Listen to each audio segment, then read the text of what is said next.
has any issues, drop a comment and we'll jump right on it. If you have a deal that you want to discuss, you want me to break down, you want me to live analyze it, let me know, and I will do that at any time.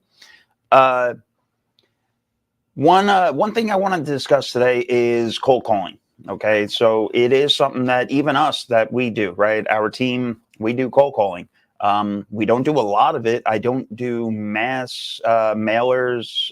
Sorry, I don't build these mass lists and then have a team of VAs hitting them. We don't do that. There are companies that do that. There are wholesalers that tell you that's exactly how to get into the industry. That's not my thought process, right? Ours here at the Mastermind, we your first entry into this industry shouldn't be to hire somebody.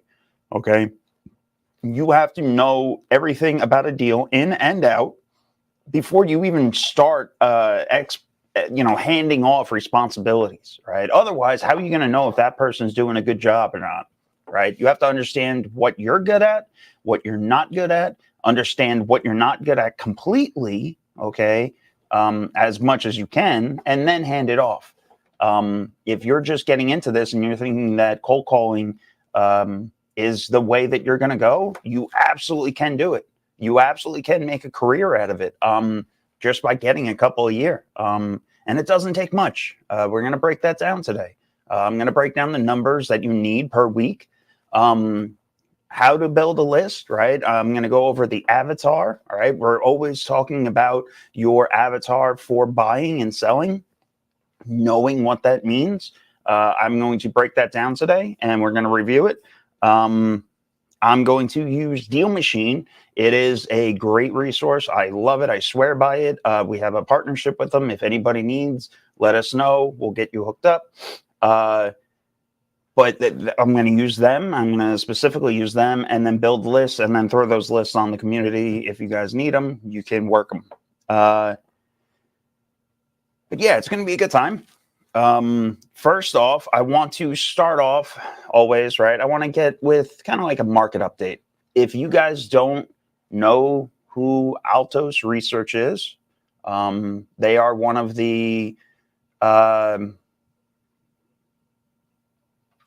they're one of the leaders in market research. Let me just say that, right? They are a known name. They are somebody that is reputable and does a lot. Okay. So I sign up for their email blast. Everybody should.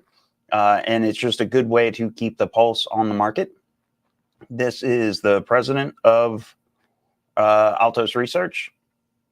I'm Mike Simonson. I'm the president of Altos Research. And let's take a look at the details of the U.S. real estate market for the week of April 22, 2024. So when we look at active inventory of unsold homes in the market, we can definitely see the impact of higher mortgage rates in the last month. There are 543,000 single-family homes on the market now. That's a 3% jump from last week, and there are now 31% more homes on the market than last year at this time. Available inventory of unsold homes on the market is building quickly. So I'm hitting pause because this goes right inside with what we're seeing, right? Everything that we're listing today, we're expecting days on market to be there. Okay. What I mean by be there, I mean they're expected to be significantly longer than they were a year ago. Okay. We're pricing things less than they were. All right. Meaning that we're not pushing values anymore. When you're also, this comes to comps, right? When you're doing wholesales, and if you're trying to send out a burr, right? Rents aren't getting market rents anymore. Okay, your market rent is what you're getting on your lease is actually going to be less than market rent. Why? Because you're in a downturn market. All right, in a downturn market, things are different. With the latest mortgage rate jumps, right? There are 130,000 more homes on the market now than last year at this time. So in this chart, I have the yearly inventory curves. Each line here is a year. Normally inventory is climbing at this point in the second quarter. We're rapidly approaching the peak of the market. Sellers list now, inventory builds, the sales rate peaks usually at the end of June, so that it's normal for inventory to be building now in April. But when you add the spike in mortgage rates, that makes home buying less affordable. That leads to fewer buyers and inventory builds faster. And in the dark red line, you can see very clearly that there's an inflection point in inventory this April. With the latest mortgage rate jumps, inventory growth has accelerated. So one thing that we're not seeing this leads to greater. One thing that we're not seeing this year that we've seen that is past, right? It's a good indicator. Is in April is usually like the thaw, right, or a snapback, right? People get their tax returns, they start leasing up, they start buying, they start actually making movement. We're not seeing that this year. Things aren't getting leased up right away, and things are lasting longer. So that thaw and that snapback isn't really happening this April. Okay, that's going to lead to a harsher November. We are on the path to getting back to the old normal levels of unsold homes on the market. A couple more years with elevated rates will get us there. That's also why I point out that falling rates reverse this trend. So lower rates mean people snap up the existing inventory, and this number will fall again. Growing inventory is not just about demand slowing, though. We are also consistently measuring more sellers coming back into this market. At 69,000 new listings unsold this week, that's 3% more than a week ago, and 14% more sellers than last year at this time, 14% more. And in fact, there are more sellers this week, more new sellers this week than in any week of 2023. This selling season still has potentially 2 more months of growth. So I'd love to see 70 or 80,000 new listings per week in May. More sellers means more sales can happen. There's a limit, and we could get to an imbalance with too many sellers flooding the market with too few buyers, but we're not close to that yet. In the years before the pandemic, the last few weeks of April, we would normally see 80, 90, 100,000 new listings in a week. And this week we're at 69,000. Obviously, elevated mortgage rates slows both buyers and sellers. There are lots of people who will never sell their house with a 3% mortgage. So there's unlikely to be a flood of sellers, probably for years, but we can see steady growth. Each year with higher rates will get us more growth. Fewer people locked into the low rates, more people to resell. So this growth is, I say, good for the market. So in this chart, the gray lines are years past. And the higher the line, the more seller activity. The gray lines show us that how there could be 30% more sellers in any given week in the spring. Last year's light red line shows how few sellers there were than last year. That also means that people were buying them, right? So take that into account. People were also nipping them up. New sellers each week. That's what consumers care about. If I'm buying a house, do I have houses to buy? For home buyers, that selection now is more than they've had in years. Professionals in the real estate market, on the other hand, have to care about the transaction value, how many sales are happening. And because there were so few sellers last year, the number of sales was incredibly constricted. And when we look at the sales rate, there it is. We can see indeed that home sales are growing. There were 71,000 new contracts started for single family homes this week. That's 3% more than last week and 7% growth over a year ago. So there's still 8% fewer sales happening than the same week in 22, right? 2 years ago was still much stronger. And at that same time, 2 years ago, there were still frantic deals, last deals getting done as mortgage rates were obviously rising quickly. So even though mortgage rates were up then, sales were still strong. The pandemic crazy pace of sales had slowed, so the inventory was building very quickly at that time. So in 2022, The new sales rates really cratered after the 4th of July holiday. But in this chart, you can see how the dark line is consistently above last week and above last year, with more sales each week. But the pace of sales is still below most of the gray lines of the years past. So there are now 385,000 single-family homes in the contract pending stage. That's 5% growth over last year, 5% more homes in contract right now than last year, and still 14% fewer than 2 years ago. New sales this week is like 7% growth, and the total number of homes in contract is 5% growth. So, it usually takes 30 to 45 days for sales to close. Typically, they stay in contract that long. And so these homes that are in contract now, 385,000, will close mostly in April and May. 5% growth is less than we'd hoped for at this start of the year, but it's creeping up, and even as mortgage rates are higher. So at Altos, we don't seasonally adjust our numbers. We're just doing direct measurement. There are 385,000 single-family homes in escrow to complete a sale right now. And if you were to approximate, though, a seasonal adjustment on the Altos number, you can see that means about 4.4 million sales pace for as of April 2024. 4.4 million is the annualized. That pace is up from last April, but it's slower growth than most Aprils. So that seasonal pace is where you see that the sales slowdown impact from higher mortgage rates. So the takeaway from the new pendings data is that even though home sales continue to outpace last year, that growth pace has definitely slowed. Sales are trying to climb, but there are really no signs of real strength in the sales volumes. Now, the median price of all those single-family homes that's in contract right now is $389,000. That took a little 2.4% jump this week. And in fact, that's at a new all-time high. So finally surpassing the sales prices of 2 years ago. So these spring weeks are indeed the time when home prices climb. So it's not too surprising that prices are climbing now. But prices are climbing, all right? So there's just a couple things that stand out to me, right, that I'm hearing. All right, so prices are continue to climb. That's good. But we're now at an all-time high, okay? That all-time high took 2 years to get back over, right? Previous all-time high was 2022. It took 2 years to get back up there.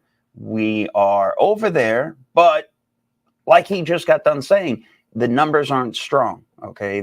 Things are loosening out, right? Days on market are increasing.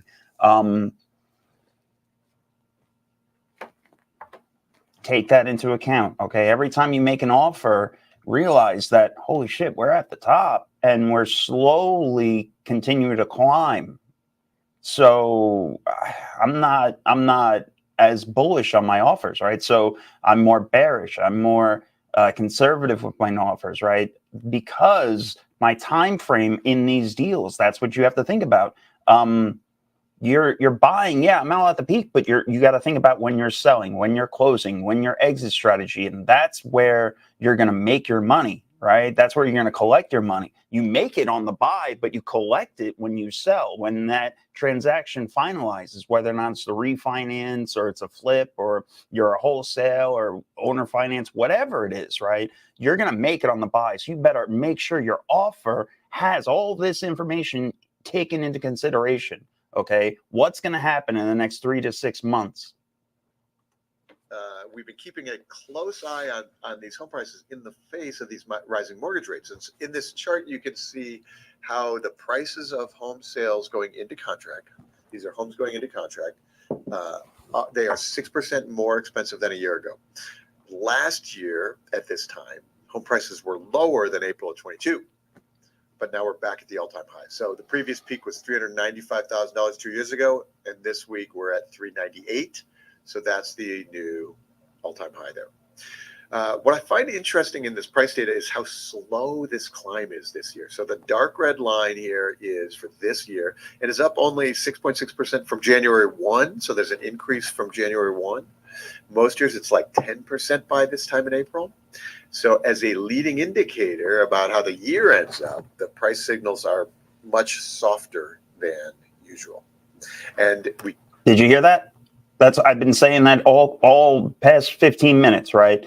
Every leading indicator that we are seeing this April is pointing to a bloodbath, and I'll be dramatic about it, a bloodbath in November and December, okay? And you can see his charts and everything that he's talking about, but we're at the top. Things are slowing. They're continually slow. Just take that into consideration when everything comes said and done. We can see this in the asking prices too. The median price of all the homes on the market right now is $449,000. That's up a fraction from last week, but it's only 1% above last year at this time. And so you can think of the asking prices as a leading indicator for future sales prices. And so homes that are on the market now get offers in May, they close in June, and you start hearing about those sales in July. So the future signals for home prices aren't falling with mortgage rates, but they sure look like the price appreciation has slowed. And my other favorite leading indicator for future sales prices are the percentage of homes on the market now with price reductions. So if more homes have to cut their prices now, that's a real signal for sales that will happen out in the future. Surprisingly, given the mortgage rate changes, there was no jump this week in price reductions. And we've been watching this stat very closely. So 32% of the homes on the market have taken a price cut. That's actually down a fraction from last week, given the relatively strong set of new listings hitting the market and the home sales that were at the highest point of the year this week. So that's what kept the lid on price cuts. But there are 3% more homes on the market now with price cuts than a year ago. So last year at this time, price cuts were still decreasing with, at that time, very tight new listing volume. So there are more homes on the market now with price cuts than in any April. That really shows weakness in prices, but it's not super high, so it's not skyrocketing. And so that implies we don't see prices like tanking anytime soon. And I think the reading here is now, that with the 30-year mortgage rate, the 30-year fixed mortgage rate at 7.4%, there's still just enough sales volume to keep prices from dropping like they did in the late 22. So see the 22 line here, that's the light red line. The price reductions were exploding at this point in the year. The current market is not like that. And so we'll continue to keep watching this price cuts data. Like as mortgage rates make homes less affordable, and if rates go higher from here, fewer offers get made, some sellers will cut their prices, and that could still accelerate in the next few weeks. And that, of course, is why we do this data work each week. The market's trying to grow, but home buyers are obviously sensitive to the cost of money. If you aren't watching the data each week, you're probably behind the curve. You have buyers and sellers who have no idea how this market is changing right now. They need to hear the data from you. And if you need to help buyers and sellers see the actual data, you should join us at seven-figure forehead. Go to altosresearch.com, book a free consult with our team, and we'll help you. All right, I'm done with him. He, again, if you guys aren't following, Housing Wire is an amazing resource, Altos Research with Housing Wire. I follow them, their email blasts. I stay up to date with a lot of their stuff. Okay. These are the type of things that I'm constantly looking at, right? When we're looking at leading indicators, how the market's going, any of that. This perfect example, right? Now, again, Texas, I don't know why I said again, but I always say it. Texas, which is the market that we're in, is a little bit protected. Okay. We have a lot of desirability to come here, right? So we're not going to get hurt that much, but we're still going to see it. Okay. We're already seeing it. I talked about last Thursday's old man mastermind, right? People are taking cuts across the board in their leases, in their tenants. It's getting harder and harder to find qualified tenants. Just signs of the times, okay? We're no longer screaming all positive upwards, okay? So with that, take that into account every time you look at a property, every time you walk a rehab, right? Increase the budget. You have to. Every time you walk a property, decrease the offer price, right? You have to. Why?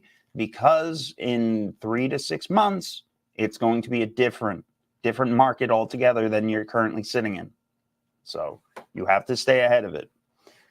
I want to take a turn, slight change of pace here, and get into today's main topic, if you will. And again, if at any point anybody has any issues, comments, want to talk about something specific, drop a comment and we'll hop right on it. But today I want to start off with, right, marketing in a sense. And marketing isn't that hard. Okay, everybody thinks you have to have an outlandish budget, and you really don't. And that's what I enjoy. When I when I can build a list, give it to one of the kids, have the kids call it, and then they'll lock up a deal out of that. That is so rewarding, just because it was so low barrier of entry. Okay. You didn't need all these bells and whistles. You don't need anything except a phone number and the ability to go find data. All right. That's it. Those are 2 requirements. People get into this thinking that they have to mass market to 50,000 prospects. And if you're going to do that, then you're going to need all these bells and whistles. You're going to need dialers. You're going to need you're going to need VAs. You're going to need all of this upfront cash to start all those resources up and those systems. And before you're even doing a deal, you're already out thousands of dollars. You don't know if any of the systems you just put money into are going to have an ROI that is actually going to be anything sustainable. Okay, so there are so many unknowns up front that why are you doing it that way? Oh, because some guru told you that guy's a wholesaler and now he's selling courses. There's a reason for that. So learn how to buy right. Let's start off by building an avatar. I had a big old rant. All right, I want to build an avatar for a seller. All right, what is that mental profile? Okay, who are you dealing with? You need to find somebody that has, what are we looking for? They have a distressed property.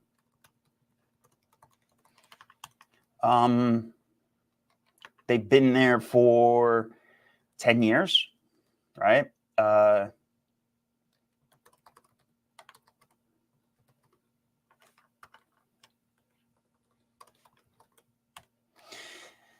You can get really fine pointed and you can say, I'm going to hit the probate list, right? You can do all of those things. You can go directly to a source.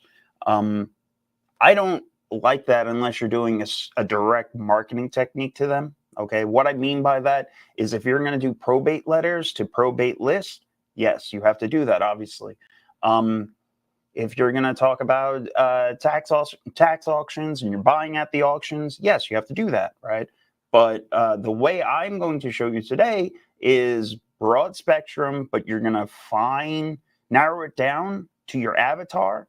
And when you layer that filter over all the other data, you're going to find things that are on probate, that are on tax liens, that are on all the other lists in a sense, right? But you're filtering in based on what you want, what you specifically want in a seller. Lot size. That works depending on what you're going by, right? What you're looking for. This goes hand in hand. What if you're going to go for single families or if you're going to go for mobiles? If you're going to go for land, all right, I'm going to build a list for commercial properties, right? What else can we add to this?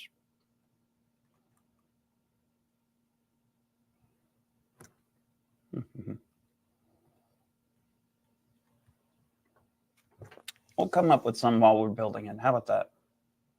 So I'm going to jump right over to, location.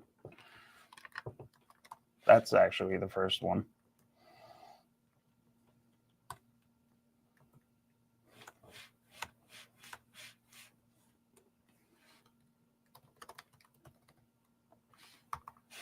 This right here is important. Their desirability to sell, okay? Because no matter what, if they don't want to sell, it's dead lead, okay? Also, important, they have to be the actual owner.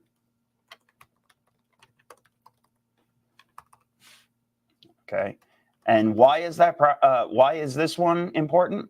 Because there's so many times, specifically with cold calling, where you'll talk to people that aren't the actual title owner. They're not the actual deed owner. They're not the person making the calls. And you'll sit there cold calling and you'll end up speaking to them for 20 minutes, half hour, 3 weeks. You'll sign a contract with them, get all the way through title, and then you find out, no, they don't have any legal rights to this property. They just wanted money.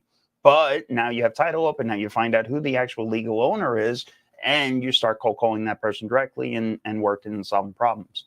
But this is a need. This is a must. This is one of your things you're going to find out right away on that phone, right? Hey, Mr. or Mrs. Smith, I'm calling about 123 Main Street.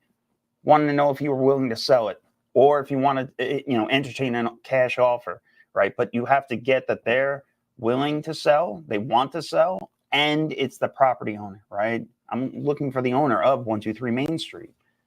So this one, I'm going to actually delete this because I don't care if it's distressed or not. The rehab, yeah, it would be great if it was, but I'll find properties that are rent ready in a sense. So I don't want to pigeonhole myself. If you're during burnouts, right, that's where you would put burn, you're going to work a fire list and such. Lot size, property, location. Ooh, this is a good one.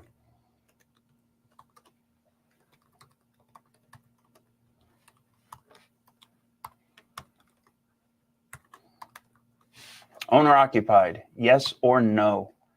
I'm gonna do no because I want tired landlords. That's what I'm for this one, for this specific seller that I want to cold call. I'm gonna look for tired landlords that own less than 5 properties, right?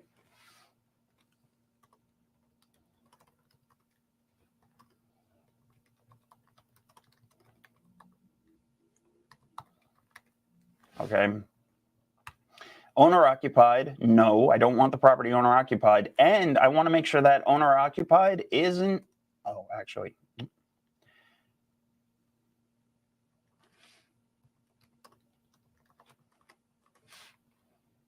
I want to make sure it's a non-entity.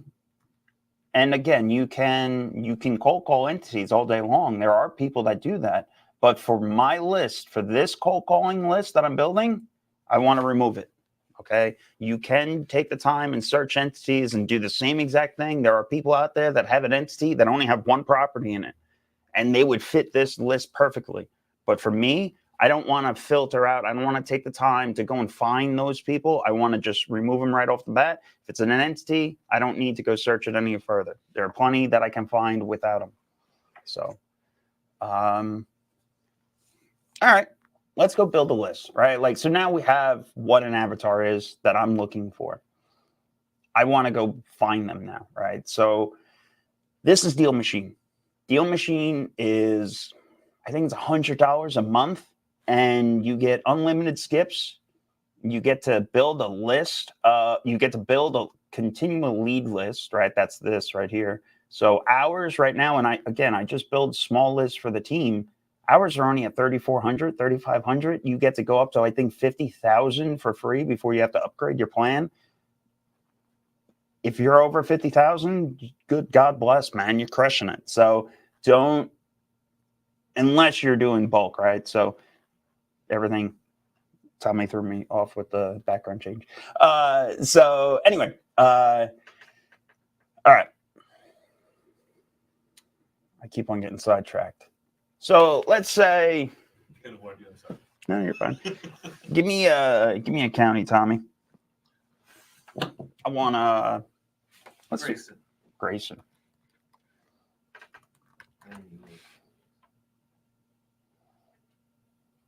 All right, so I want Grayson County. I'm going to start off with the entire county of Grayson. This is what I watch right here. This is the number that I'm going to constantly watch. I can't even read it so far, but I think that says 88,000. Okay. There are people that will skip this, take this 88,000 and give it to VAs and say, all right, start calling them. And they will piss away money and lose so much. And then they're not doing anything. They're like, oh, but I'm trying to cold call. I'm trying. You're not trying hard enough. So let's add some filters. Okay. Earlier I said, I wanted non-owner occupied. So absentee owners. Just doing that one dropped it down to 46,000. We're getting there. We're almost there, right? I want to do single family.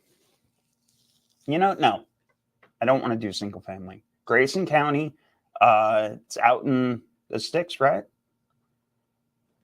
I think. Sherman, Denison, yeah. So what I want to do here is, again, I'm trying to think of the people that live there. I'm going to change my avatar from single family to mobile home. And I'm going to do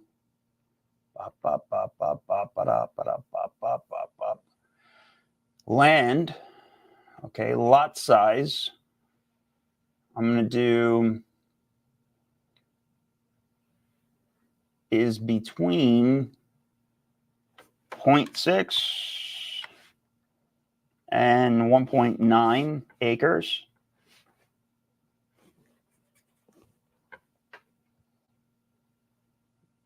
What did we get to?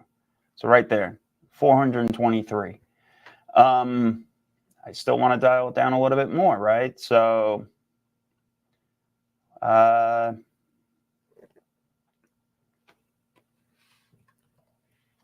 last sale date, this is how I like to really filter it in, okay, is more than 10 years.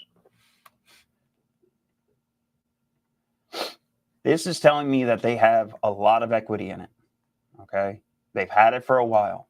That also filtered my entire list down to 42 properties. That's a day of calling right there.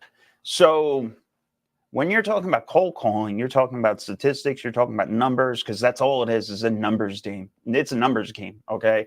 How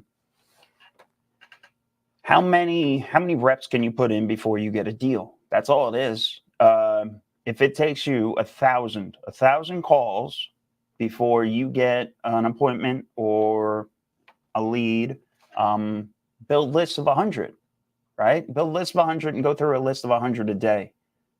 That shouldn't take you that long, but it's manageable. And it's something that if you do systematically, you will easily get a deal, right? The script for this list, right? Again, these are absentee owners. They've owned the property for over 10 years, okay? They're mobile homes. Oh, all right, hold on now. Hold on. This is another thing. This is another...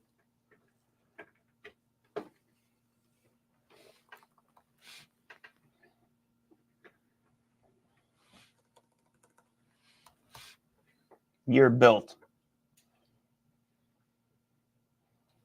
is less than 1990.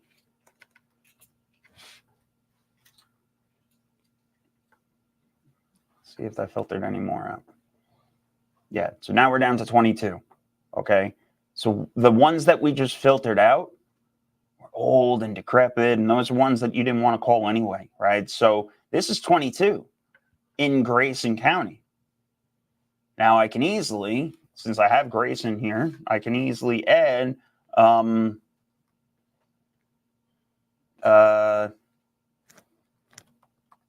is it Ellis County? Ellis County. Okay. We're at 22.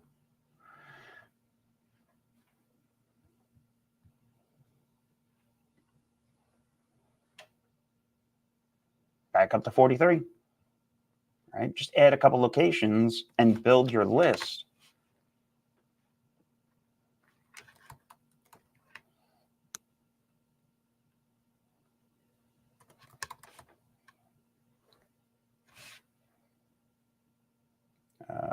It's Jon, right? Jon. Is it Jon? I think so. Johnson. Like where the is.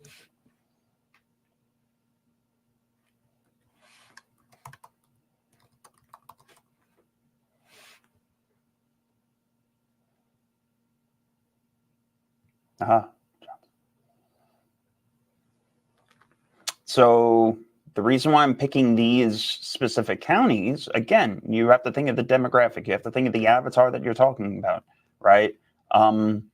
We're looking for acre lots with mobile homes that were built newer than 1990. And I'm zooming out way too far instead of going north. And I'm around the outside. That's why I'm doing the exteriors. I'm not doing Dallas, Tarrant, any of these interior. I'm not doing Collin. The likelihood of finding that specific property or avatar in those areas, you're wasting time. So, all right. I'm going the wrong way.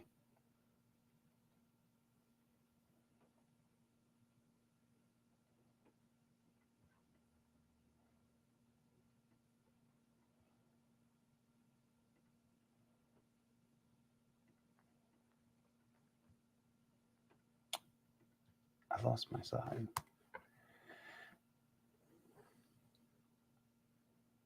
I bet I lost my entire list right there.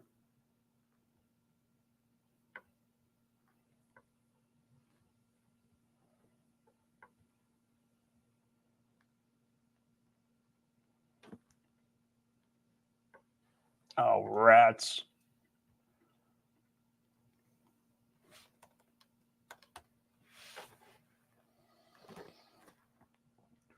So another cool thing, all right, there it is. We're back. Another cool thing about DealMachine is, yeah, I just lost everything. You can save those things as a filter, right? So then every time you come in, every 30 days, whenever you want, right, you can quickly update your list with those filters.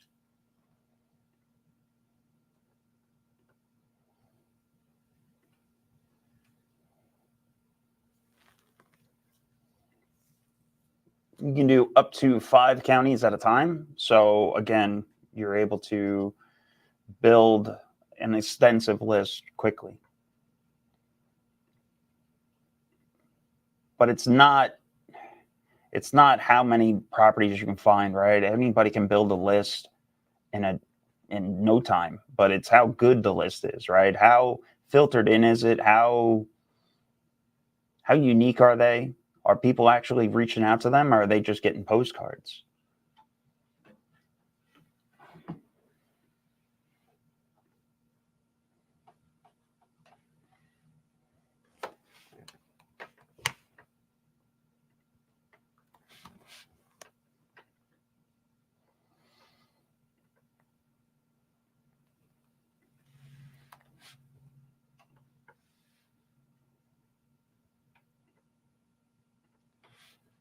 If you need to increase your list size, this is the one to filter. Okay. If you ever need to, you can bring it down to 9, 8, 7, 6, 5. I wouldn't go below 5, just because they're not.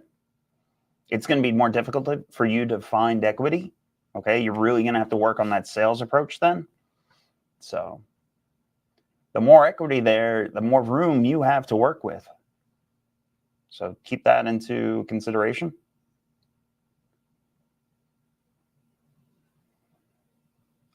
What do we have so far?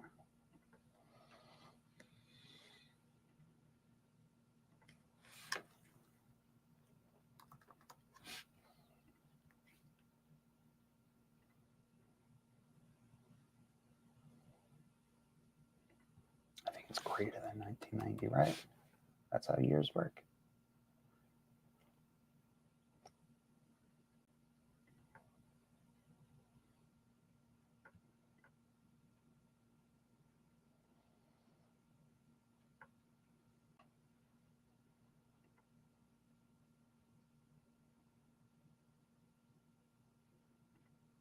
Oh, that's what it was. Non-owner occupied.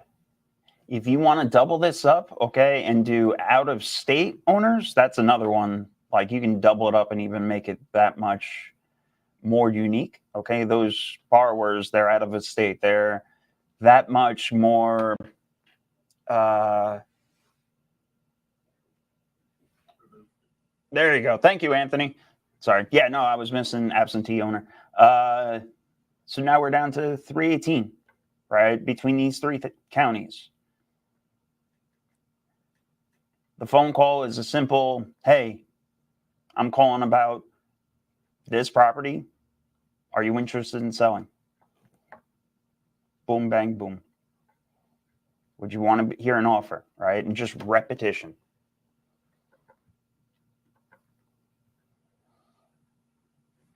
There's one we used to do for single family. You used to do single family older than previous deed date prior than 2014, right? So there's the 10 years. Non-owner occupied. And then we would go by tax value. Okay. The reason why we went by tax value and we kept the tax value low is because now we know they have room for improvement, right? They're going to increase the value, or there is that increase, right? So you layer that on top of anything and things will stand out, right? You put that over a 30,000 person list and 400 will stick out, right? Those are the ones you hit then. So on this one, let's add one more county.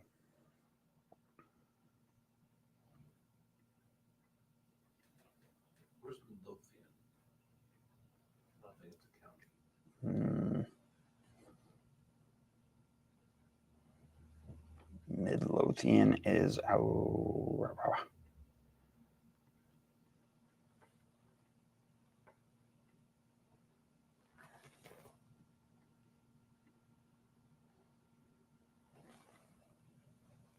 It's an Ellis. Ellis. Yeah, we have Ellis already. Rockwall.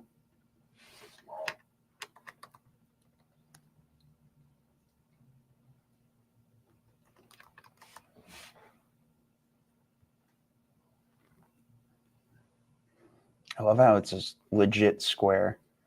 I don't even know if one pops up in here. And not one, not a single one.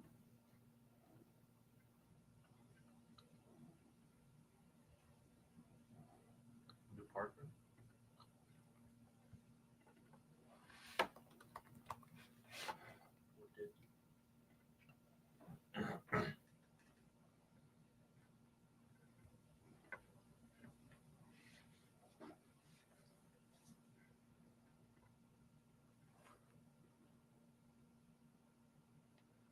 Perfect list right there. 500. Boom.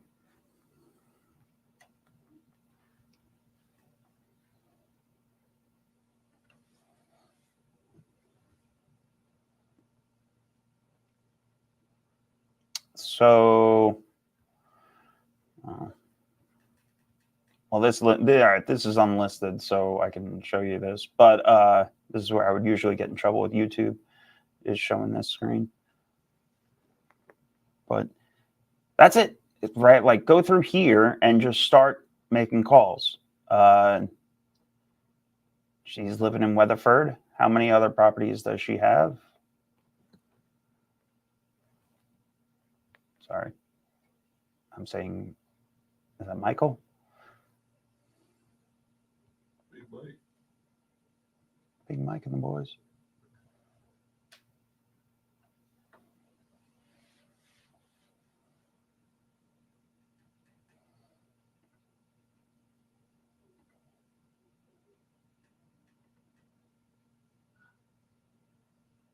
Ring-a-ding-ding. How big is this?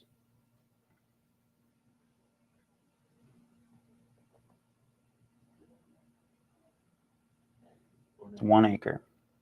And Weatherford.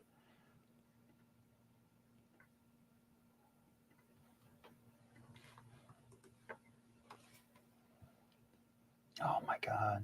Welding construction.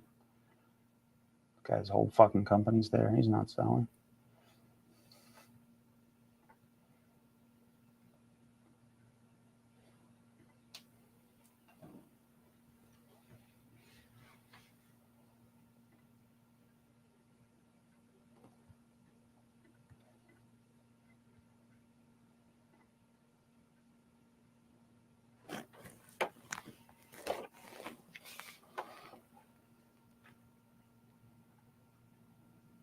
Oh, he lives right next door.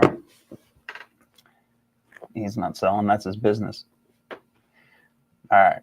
I'm gonna do what we always say not to do and disqual before I even do anything.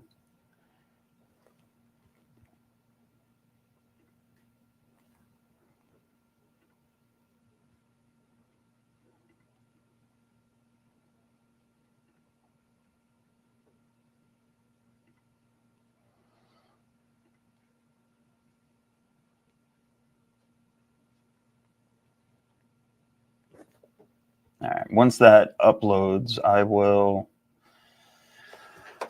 once I get the email, because the way DealMachine is that's going to export now, and I will get an email eventually, and then that email will have the list on it. So, once that comes over, I'll toss it in the group.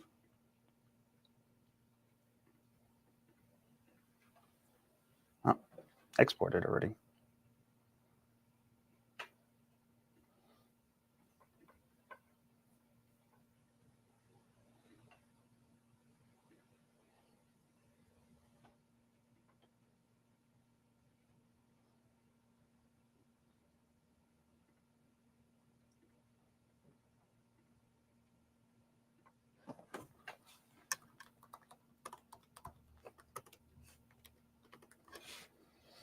The mobile home, non-owner rock.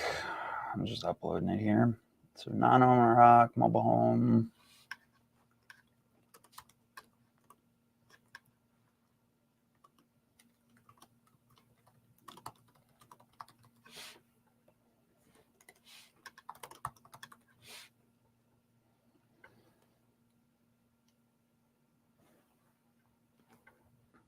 So that's uploaded. Done.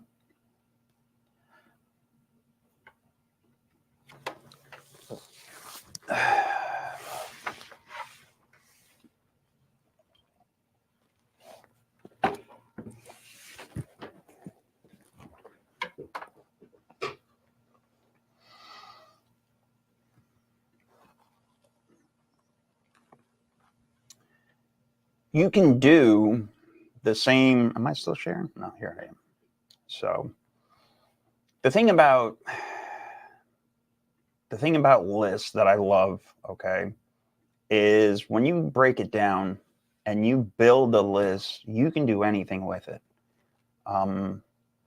This same list, I can go door knock. I can take this same list and what's it take you, a weekend to print out and mail 500 letters or postcards, even if you do them hand by hand, right? You take this same list and you go door knock it. You just work it until every single one of them is off the list. You will find a deal in there. You're going to find more than one deal in that same. And out of those 500s, I promise you're going to find at least 2 deals. It's out there, just working it and how to, again, unless you are going to mass market to everyone, you better start understanding how to dial in your list, how to understand who you're talking to, how to help those people get out of problems, right? And it all comes down to this conversations. How do you have these conversations? Repeatedly. Okay. The first time you do it, you're going to stumble. You're going to fall through. You're going to be so excited that they even pick up the phone that you're going to sound like a roided up little hamster. It doesn't matter. You're going to embarrass yourself, hang up and go on to the next one. Right. And that goes with everything, whether or not you're working inbound leads, right? Oh, cold calling is too hard.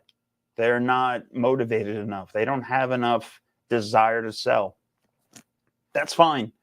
Throw some money at a PPL campaign, right? We have partnerships with Lead Zolo. Join them, get leads coming to you.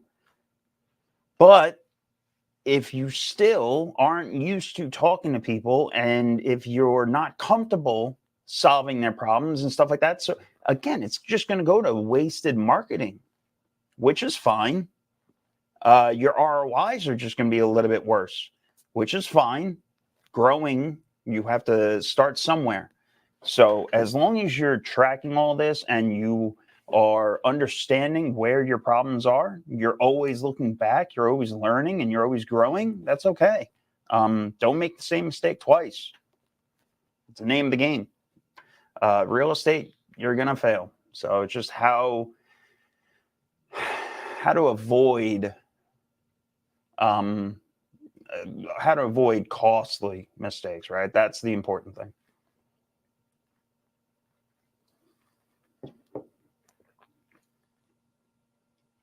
All right.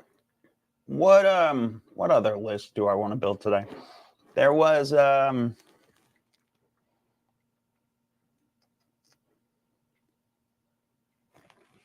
let's build a mailer list, right? Somebody I want to campaign mail to. So I'm do absentee owners, out of state owners,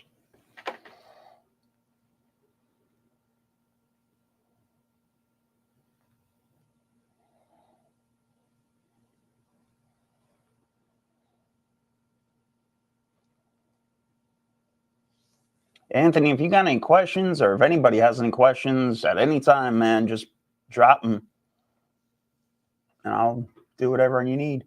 I'm good with those two. I want to play with those two. Single family. I don't care about multifamily.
total assessed value is less than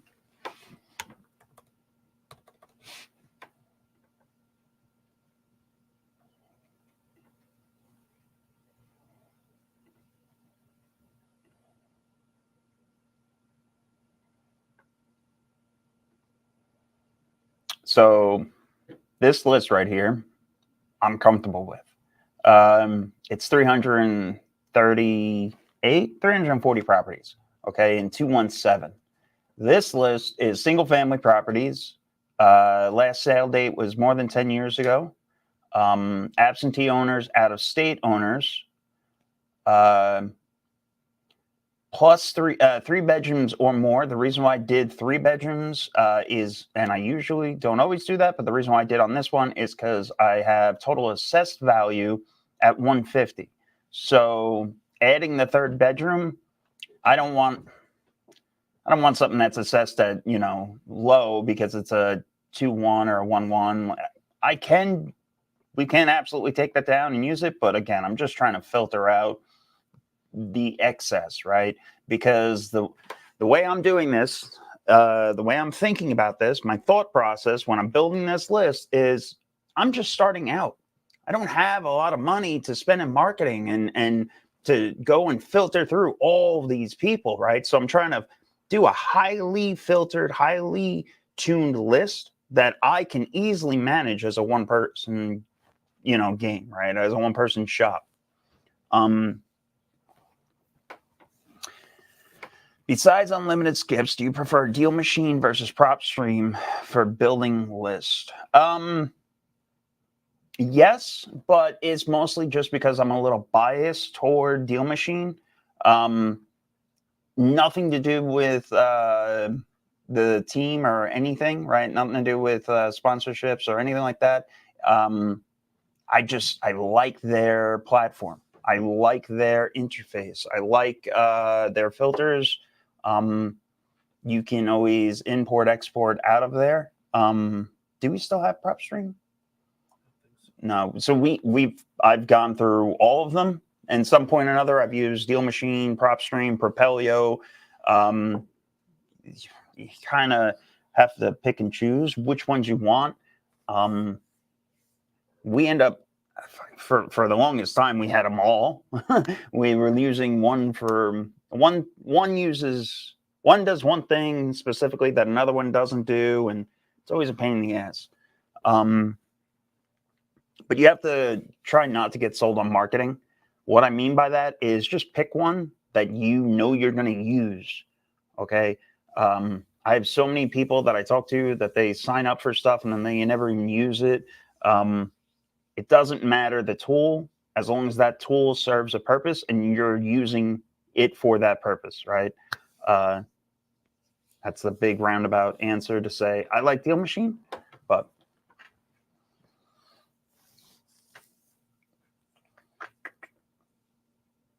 this list, right? So 340 people, right? I would mail this list, okay? What mailer would I even do this list? I'll even put it. Let me do that one too. I will build this list and I'll even toss it in the thing. The mailer that I would use for this list is a simple, oh shit. It's on my hard drive on my computer. All right, I don't have it on me right now, but it's a simple, hey, give me a call at your house, yellow letter type deal. But it gets good interaction. And the reason why I like doubling up between mail and cold calling is it just gives you another in when you're cold calling. Hey, Mr. or Mrs. Smith, I'm calling in regards to that letter I sent you a month ago. Oh, you didn't get it? Oh, no problem. Don't worry about it. Oh, you did get it. You have it in front of you? Oh, yeah, no, that's me. I'm a real person. Or, it just gives you something to relate to. Something that makes you the professional, right? You are the point of authority. You are that person that's going to solve their problems, whatever those problems might be. And those are the questions you have to ask.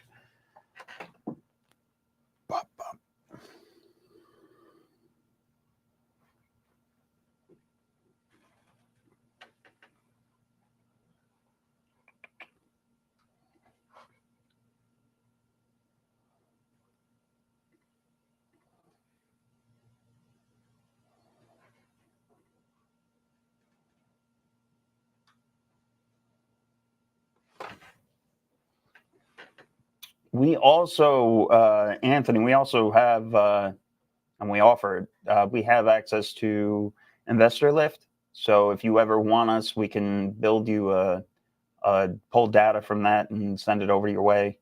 Anything like that. If you want a buyer's list, if you need to improve your buyer's list when it comes down to selling and stuff like that, that's all part of the community. Oh, shit. Definitely pulled up the wrong screen.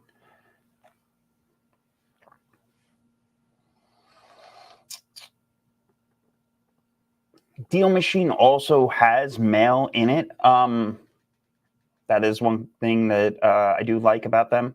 It is. I don't know if Propelio offers that.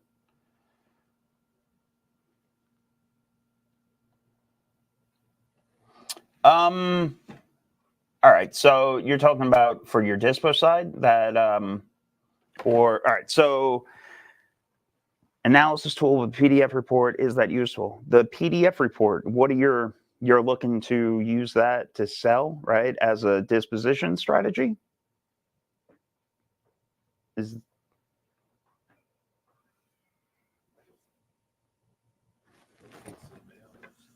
Because you don't have to, you can by all means, right? But a lot of times people tend to overthink things. We always,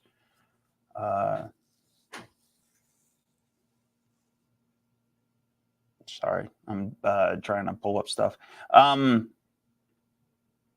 You can simply, when you, all right, yeah, that's what I thought. So when you simply send out your disposition package or whatever, you can give them a CMA. All right, all of that is part of like your own due diligence too, right? So let me show you what. Let's see if so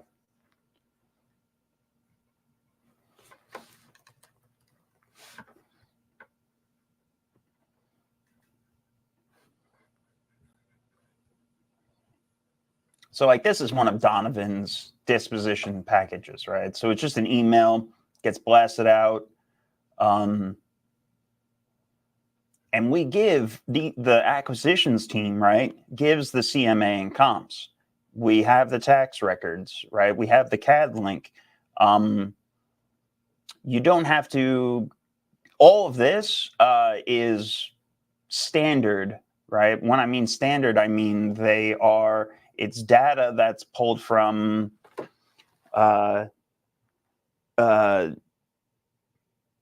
Netrix, right? North Texas Real Estate Commission, right? Whatever the hell that is. It's pulled from the MLS, right? It's pulled from the county websites. It's not an app, right? I'm not trying to belittle anything or anybody. But anytime I see people using third-party stuff, that always raises a flag with us, right? So we tell anytime our acquisitions team, if they come across and they have a contract from another wholesaler and that contract is different, meaning it's not on a trek, it's not anything standard in the real estate community, it's some third-party stuff, we use it as ammo to leverage ourselves against you guys now, or the competition. So I don't know what they have, right? But part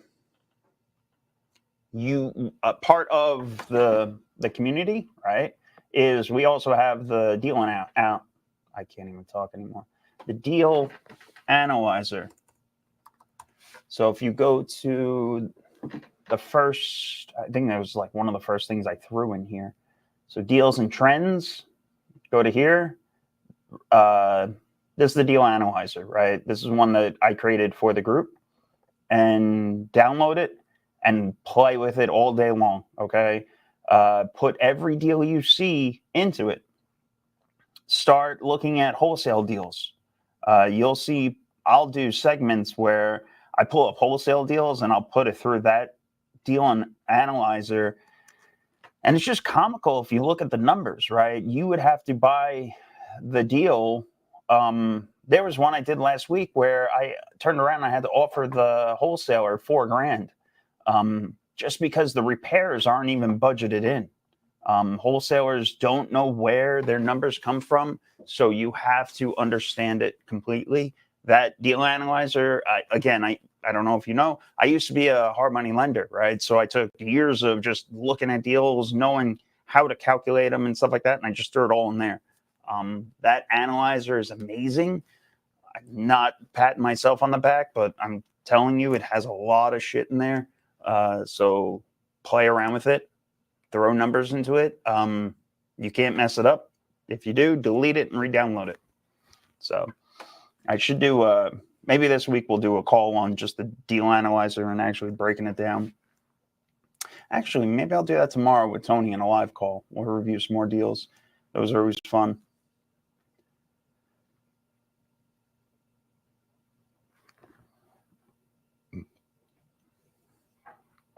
Let me see if I can find a wholesale deal.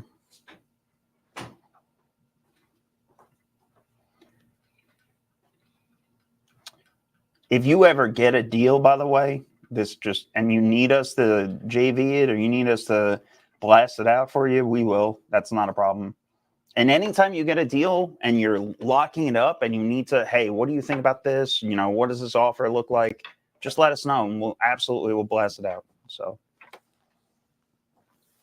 it's not that one. Mm-hmm. That one's dead. That thing's just junk.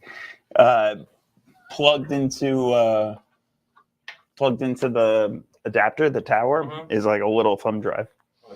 So yeah. Tommy's grabbing my flash drive, and then I'll toss the PD, not the PDFs, the Word documents and stuff for the mail list. If anybody wants them, I'll toss them in there, and then you guys can just do mail merges to start blasting stuff out.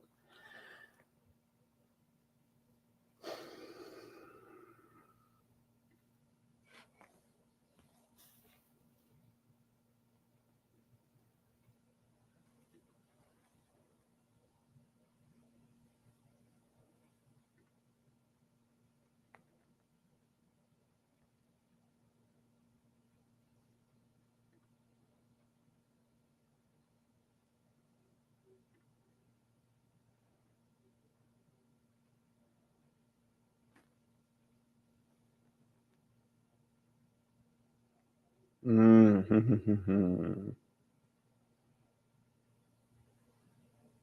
So this guy, so this is somebody I wouldn't call, right? And the reason why I'm not calling him, it's in an LLC, which is not a problem.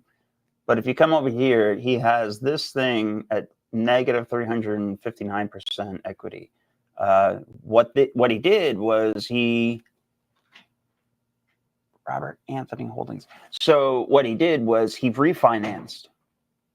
In 2021, he took a bunch of his properties in a portfolio and refinanced them all and leveraged them. So did a cash out. So this guy, again, this is just somebody that I would not reach out to because go on to the next. When you're cold calling, speed matters. Speed in repetition, right? Because if it's going to take you 100 calls to make $1,000, how much did the 99 calls pay you, right? You have to start thinking about that. The 99 calls, if it took you the 100 calls, the one that paid off, those 99s that told you to fuck off, they paid you. It's just divided across the whole, okay? It's not that, I got to get back. No, even the no's pay you. Every call pays you, and you have to realize that early.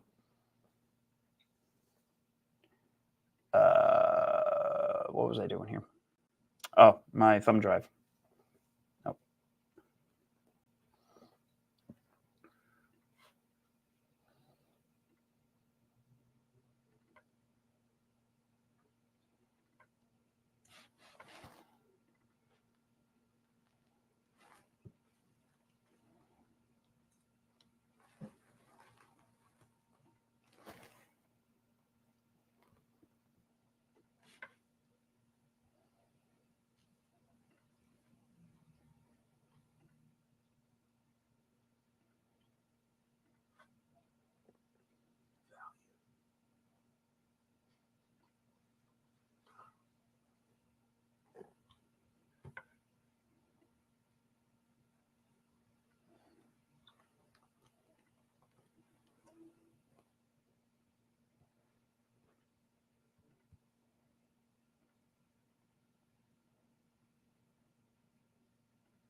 Oh man, I gotta do one at a time.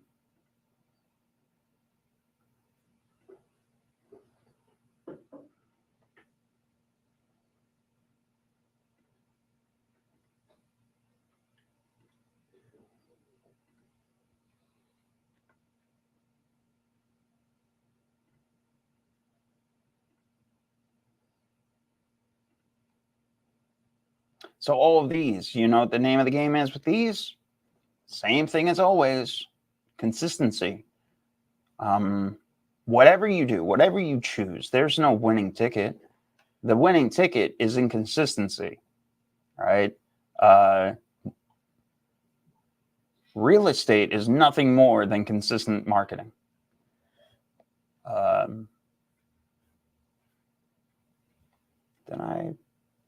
No, I didn't download that list yet.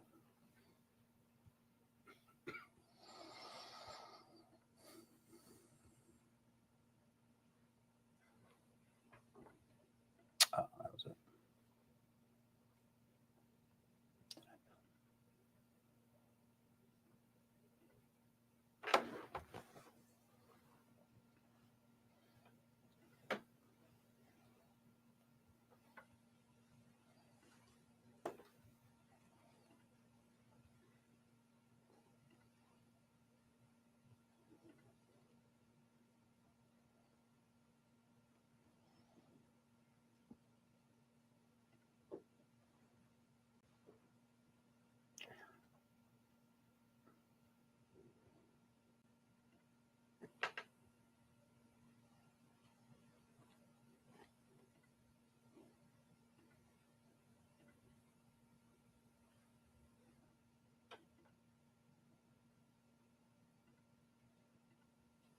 Did that not download? Damn it.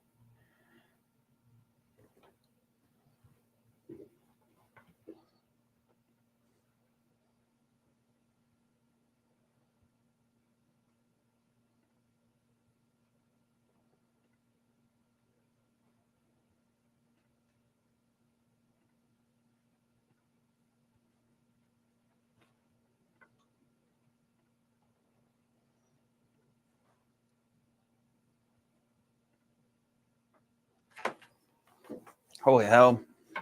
My head. I didn't realize it did that. I love how I don't get credit for these posts.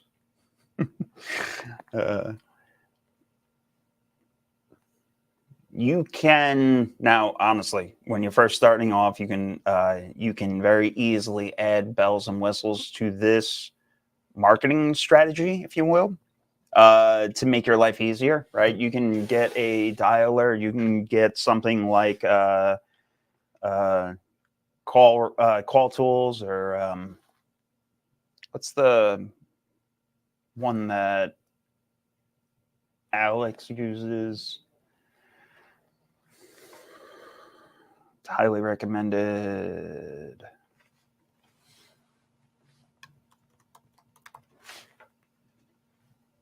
Launch control. There you go.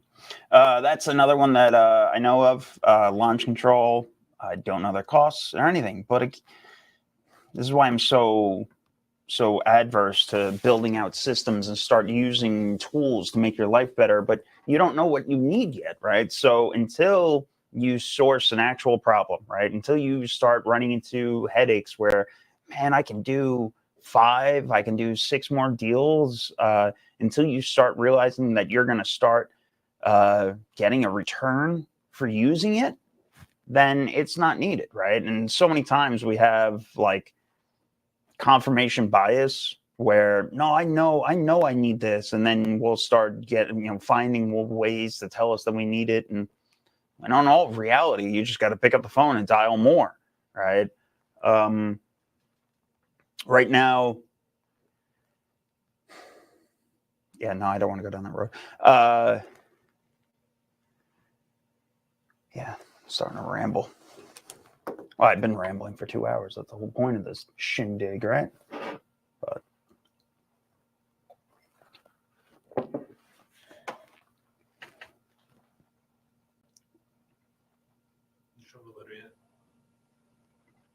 no, I didn't. I downloaded it. And I put it on the thingy, but I never even pulled it up.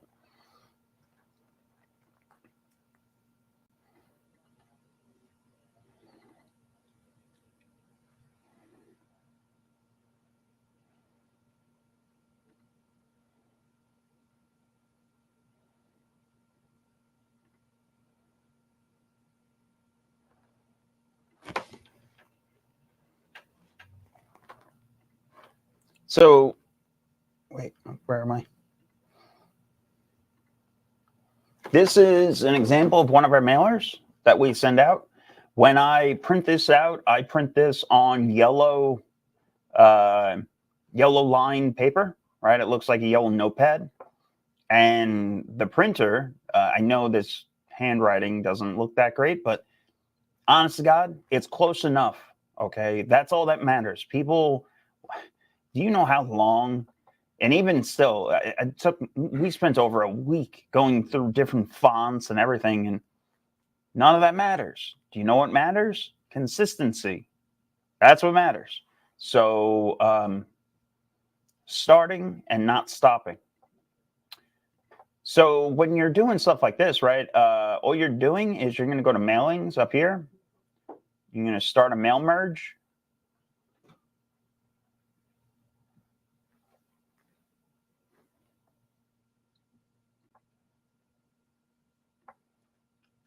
You're going to use an existing list.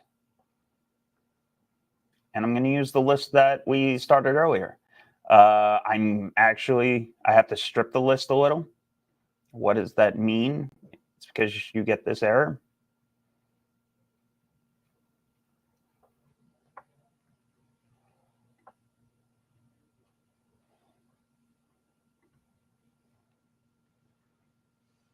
It worked.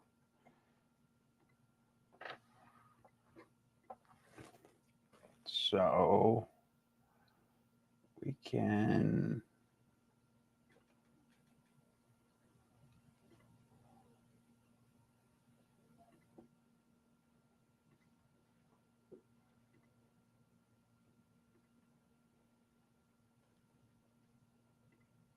does that say preview reserve? What the fuck does that say? Who's that? Does that say preview? Oh yeah, no, it's there. Okay.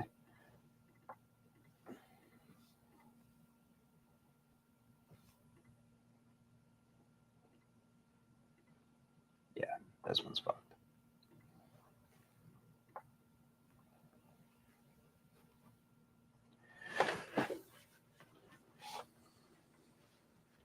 God damn it. But anyway, I digress because I just opened and I failed it.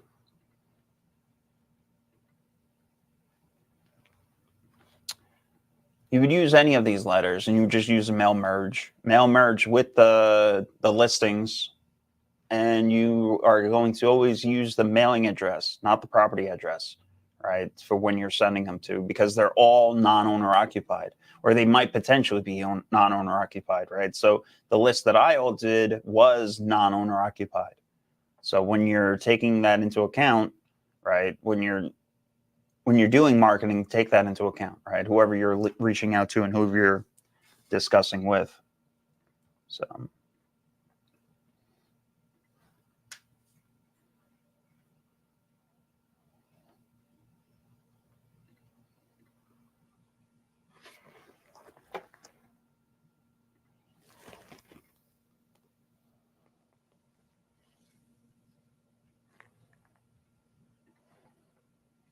I just got this deal that popped up. Fucking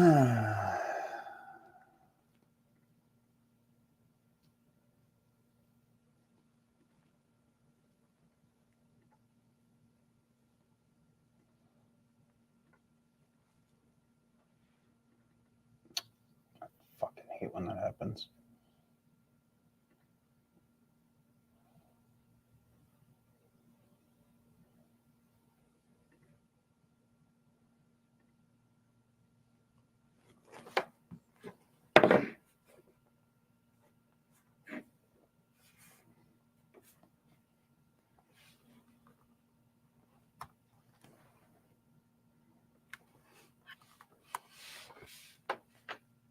Are you fucking with me?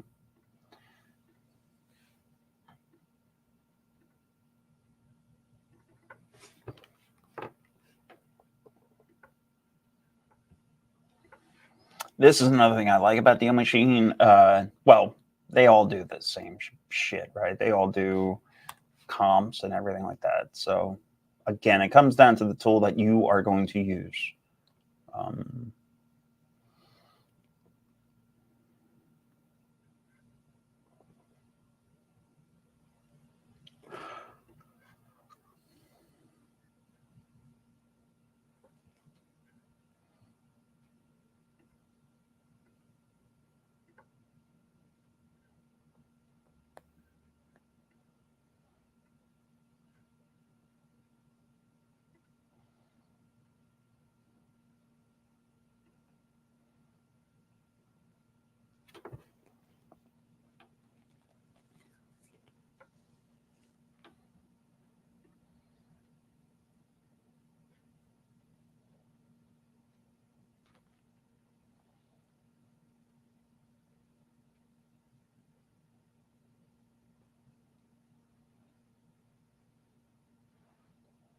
So Kylie? Right? I was just saying, man, she's got a background in OnlyFans. It's a great home for a fix and flip. It's got 150 grand spread. That's what they're pretty much saying, right?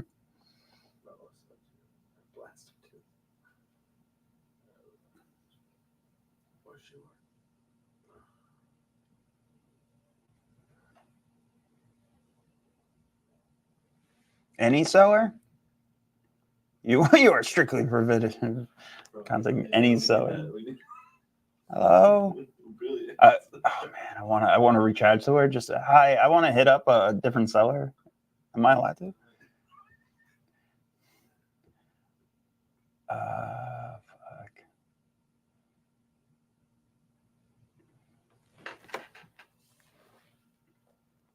Oh my god. What the fuck?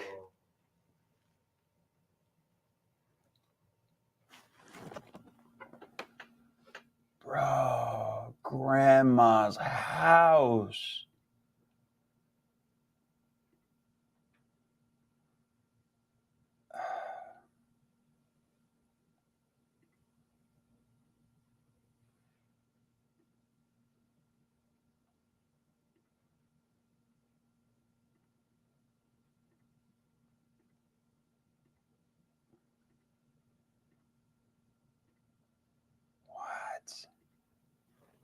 What?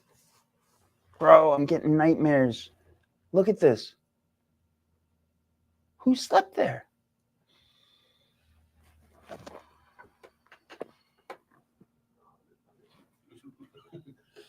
What? They just filled up every inch of space with junk. Man. And none of this is taken into consideration. There's $150,000 spread there. You just got to go find it underneath this junk. What's that junk out? What do you think? Bro, that...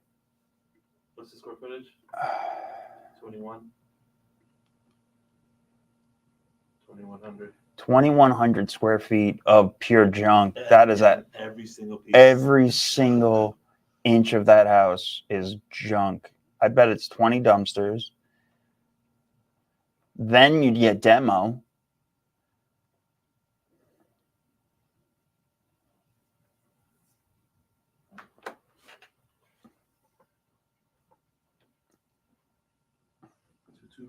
What's 224? Yeah, this is what I like doing.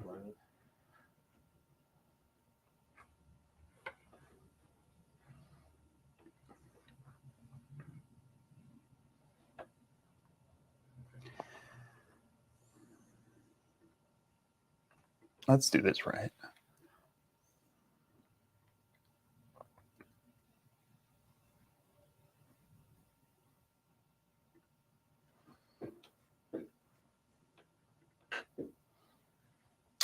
Let's do this right.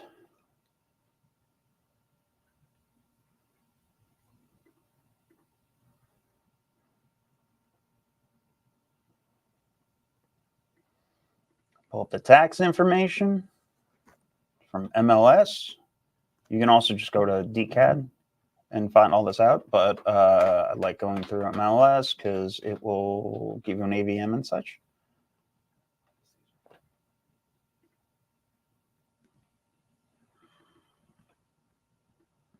Oh, God.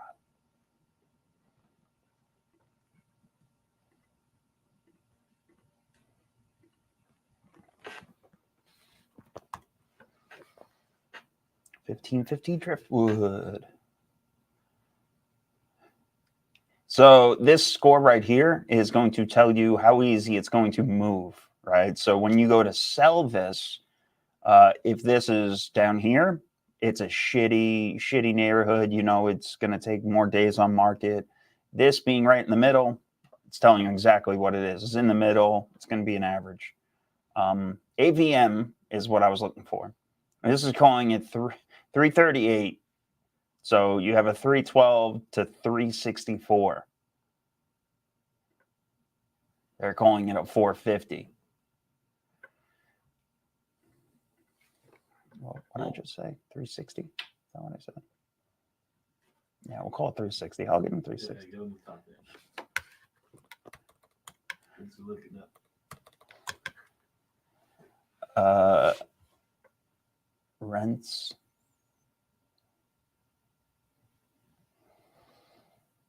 $2,600.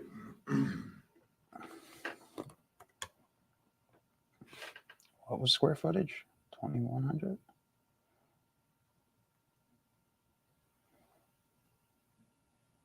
To 113.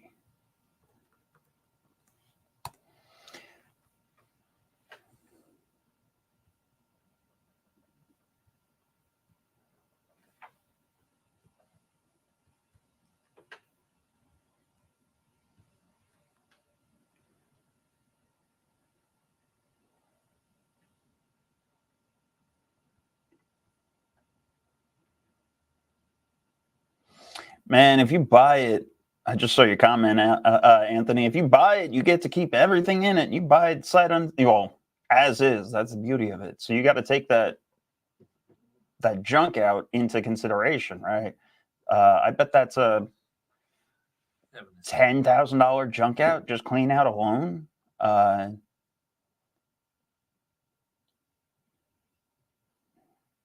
You might be able to find some goodies in there, though. Tax value's gone down. What? Tax, yeah. I'm not adding all these up. What do I have in here? Let's go to $6,000. Insurance, estimated repairs, 85, 21. What is that?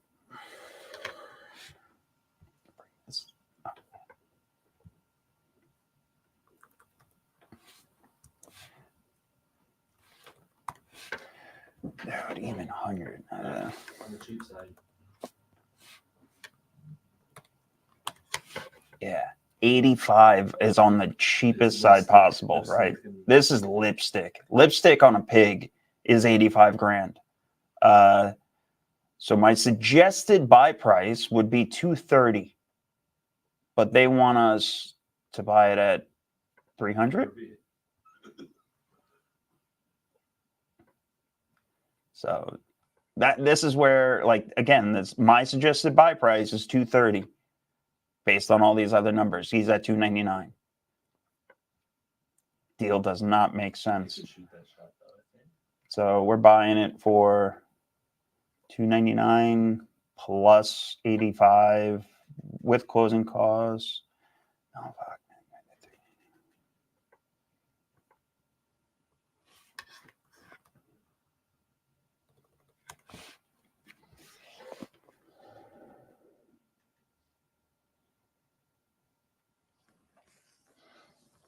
Yeah. This is what I love. I love deals like this. So, this person I would come back to, and I would offer him 200. Good Lord.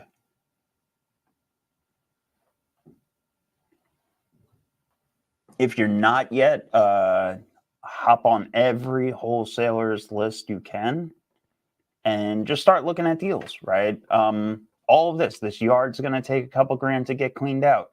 The fence needs to get repaired.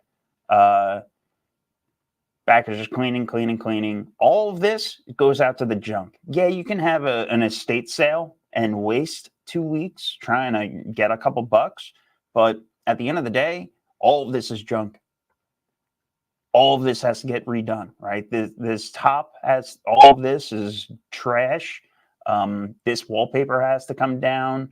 That's before you even start touching things, right? You're gonna get back to the walls. There's been times where we do this, we buy a house, and then we find a bathroom. I'm not even shitting you.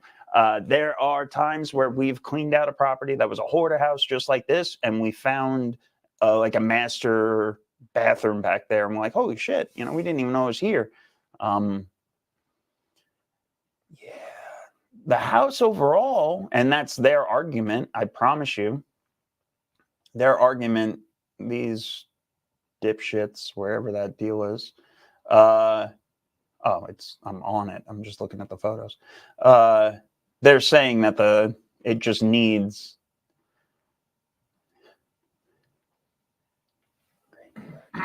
hot market. Don't set it up.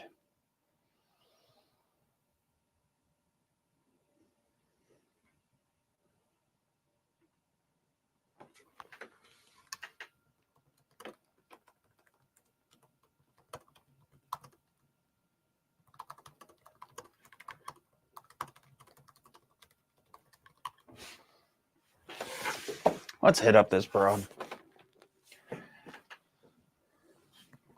Dude, I can tell you the response early. Buyer is to do their own due diligence. Can we schedule a showing for you?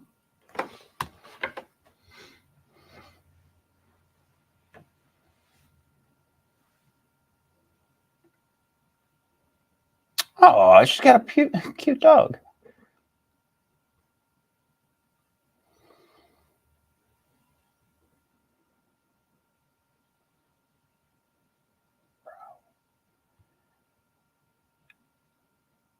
Who's she? Where? Oh, she's friends with Jessica.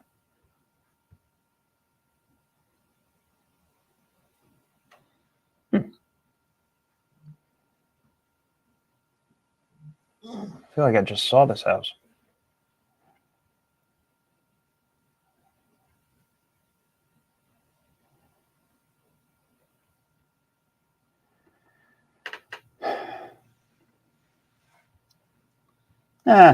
Mid.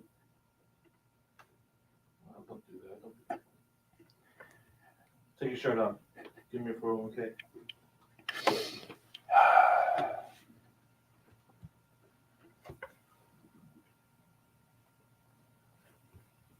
A lot of deals we're seeing right now are all just. Actually, let's see what this is. What are we saying? $299, $450.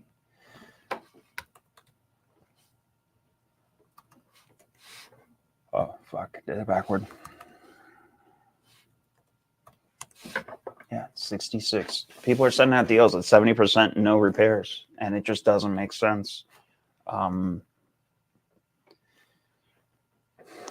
This is not how you wholesale, though, too, right? So the reason why we harp on these numbers so much is when you're doing your acquisitions, when you're playing this person's role, and it might not be her, she might just be the disparate person, but when you're doing the front side of this, and when you're negotiating with grandma, you have to understand where the figures come from, right? You have to know that this number better be 100 grand in profit.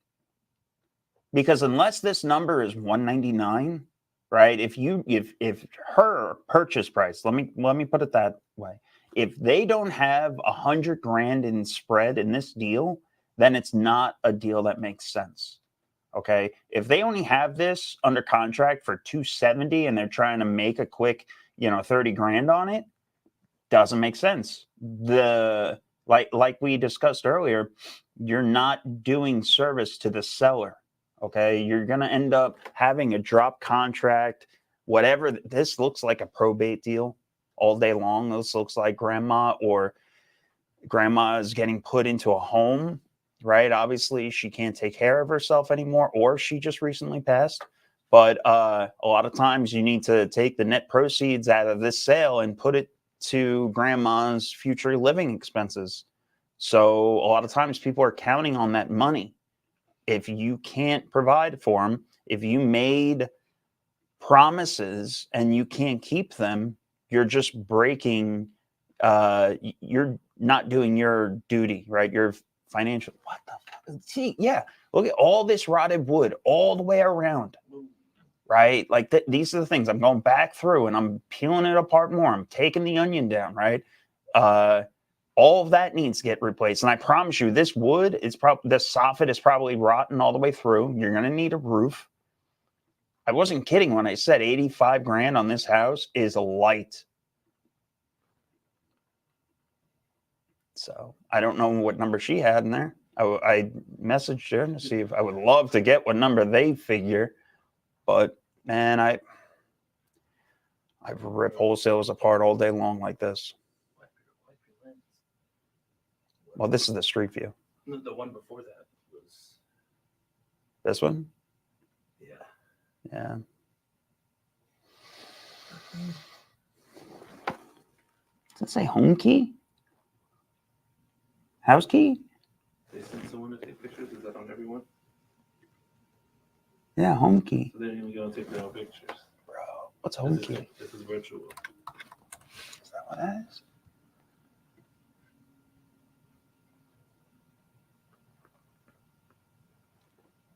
Unless she works for home key. No.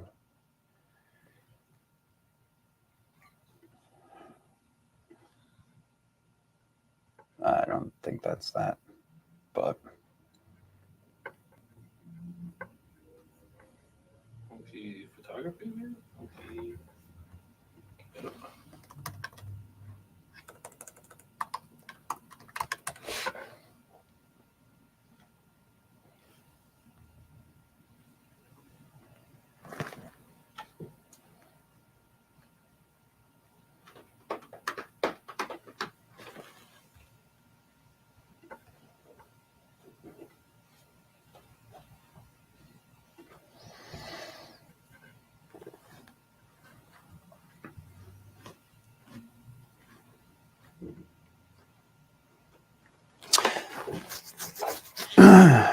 I think that's all I got for today. I'm gonna wrap it up. Tomorrow, I'm gonna try to get on here with Tony and maybe break down some actual deals, calculate some rehabs, do some comping and actual show numbers. That'll be a fun one. If anybody has any issues, I keep saying this, I'm going to put it on repeat. Reach out. Let us know. Anybody needs any data, anybody needs any list source, anybody needs any resources, reach out. Let us know. The group has a lot of great people in it, but everybody's quiet. So I'm going to have to shake up the can soon. If anybody needs anything, reach out. I don't have anything coming up next week. Next Tuesday, I have a guest coming on. I can't remember his last name, so I don't want to try to butcher it. But his name is Brett, and we're going to talk about assisted living care and investing in those type of places. They are huge on cash flow. They are a great I don't want to say passive investing because there's no such thing as passive in anything, but it is a great passive resource. So that is next Tuesday. I'm going to be sending out emails and blasts, specifically driving to that one, but it should be a good one. I will talk to you guys soon. Keep crushing it. Later.